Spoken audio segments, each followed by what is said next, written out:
নমস্কার বন্ধুরা, কেমন আছেন সবাই? শিশিলির কুকিং হাউসে আপনাদের সবাইকে স্বাগত জানাই। আমি শিশিলি। আজ আটা দিয়ে একটি সুন্দর রেসিপি বানাবো। তাহলে চলুন দেরি না করে শুরু করা যাক। 300 গ্রামের মতো নিয়েছি আটা, সামান্য নুন নিয়েছি, 60 গ্রামের মতো গুঁড়ো দুধ দিয়ে দিলাম, আর 2 চামচের মতো দিয়ে দেব সুজি, আর 2 চামচের মতো দিয়ে দিলাম সাদা তিল দিয়ে এটাকে ভালো করে মেখে নেব। নেওয়ার পর 60 গ্রামের মতো বাটার নিয়েছি, এই বাটারটা দিয়ে ভালো করে এটাকে মেখে নেব। খুব ভালো করে এটাকে মাখার পরে যখন দেখব মুঠো মুঠো মতো হয়ে গেছে, তখন এটার মধ্যে মাঝখানে কি করব, এটা সরিয়ে দিলাম, দিয়ে হাফ চামচের মতো বেকিং পাউডার দিয়ে এর মধ্যে 60 গ্রামের মতো দিয়ে দিলাম টক দই দেওয়ার পর 60 গ্রামের মতো দিয়ে দেব চিনি।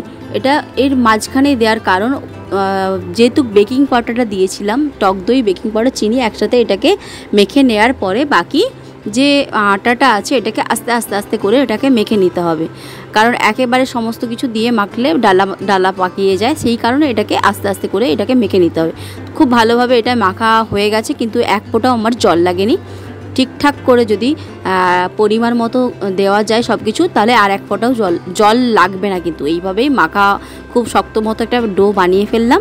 এই ডোটাকে এইভাবে কৌটোর মধ্যে ভরে দিলাম 30 মিনিটের মতো। 30 মিনিট হয়ে গেছে, এবার কৌটো থেকে বের করে নিলাম, নিয়ে এবারও বের করে নিয়ে এবার থালার মধ্যে আবারও কি করলাম, এটাকে এইভাবে দেবে নেওয়ার পরে আবার এটাকে কি করব, দুটো ভাগে ভাগ করে নেব। কারণ দুটো পাল্টে ভাগ করার কারণ শেপটা ভালোভাবে দিতে পারবো।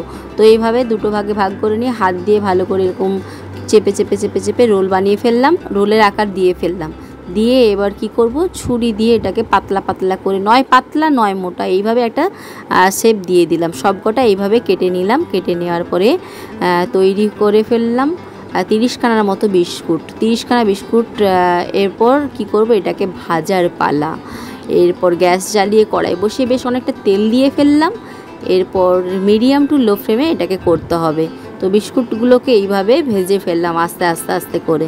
তো এইভাবে পুরো রেসিপিটা তো আপনাদের সামনে তুলে ধরলাম। আর অবশ্যই বাড়িতে একবার ট্রাই করুন, নিশ্চয়ই ভালো লাগবে আপনাদের। ভালো যদি লাগে নিশ্চয়ই লাইক শেয়ার কমেন্ট করতে ভুলবেন না যেন।